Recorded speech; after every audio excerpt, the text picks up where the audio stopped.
کوئی شیعہ سنی نہیں، دنیائے اسلام میں دو ہی فرقے ہیں، حسینی یا یزیدی، اور بس۔ حسینی حسین سے محبت رکھنے والے اور یزیدی حسین سے بغض رکھنے والے۔ بابا جی فرماتے ہیں، پتر سارے کھیل روحوں کے ہوتے ہیں۔ مٹی کے جسم میں کشش تب ہی جاگتی ہے جب کسی روح کا اپنی بچھڑی دوسری روحوں سے واسطہ پڑتا ہے، ورنہ یہاں تو حسین و جمیل چہرے بھی دل کو نہیں بھاتے اور کبھی کوئی عام سا چہرہ بھی جان سے پیارا ہو جاتا ہے۔ عورت جب بھی کبھی محبت کے سفر میں آنکھیں بند کر کے چلتی ہے تو مرد اس کی آنکھیں کھول دیتا ہے، کبھی دھکا دے کر اور کبھی دھوکہ دے کر۔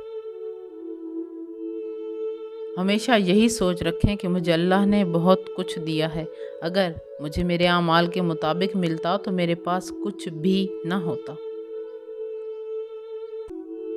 جو بہت زیادہ ہنستے ہیں انہیں ہنسنے دینا چاہیے، کبھی بھی رلانا نہیں چاہیے، کیونکہ اگر وہ ایک بار رو پڑے تو صرف ایک بات کے لیے نہیں روئیں گے بلکہ ہر اس بات کے لیے روئیں گے جس کے لیے آج تک صبر کیے بیٹھے تھے۔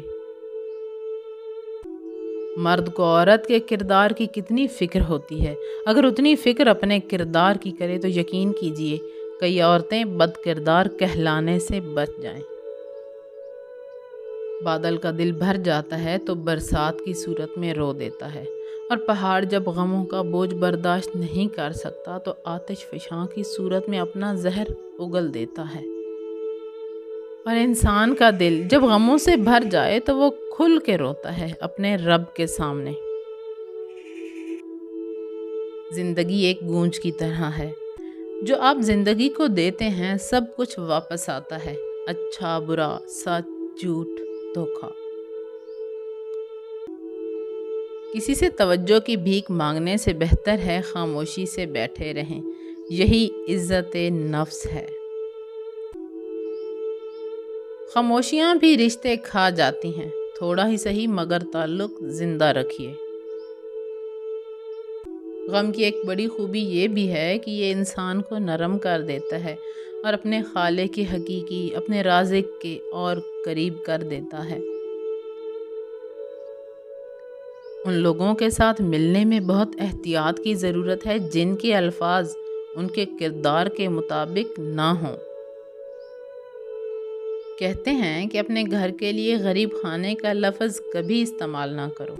یہ بڑی ہی ہیٹھی کی بات ہے کہ آپ اپنے گھر کو غریب خانہ کہیں۔ جس گھر میں اللہ کی رحمتیں ہیں، برکتیں ہیں، اولاد ہے، روشنی ہے، چھت ہے، تو وہ رحمت خانہ ہے، نہ کہ غریب خانہ۔ جس طرح کمرے میں موجود چھوٹے چھوٹے سوراخ سورج کے ہونے کی گواہی دیتے ہیں، اسی طرح انسان کی چھوٹی چھوٹی باتیں اس کی تربیت اور اخلاق کی پہچان کروا دیتی ہیں۔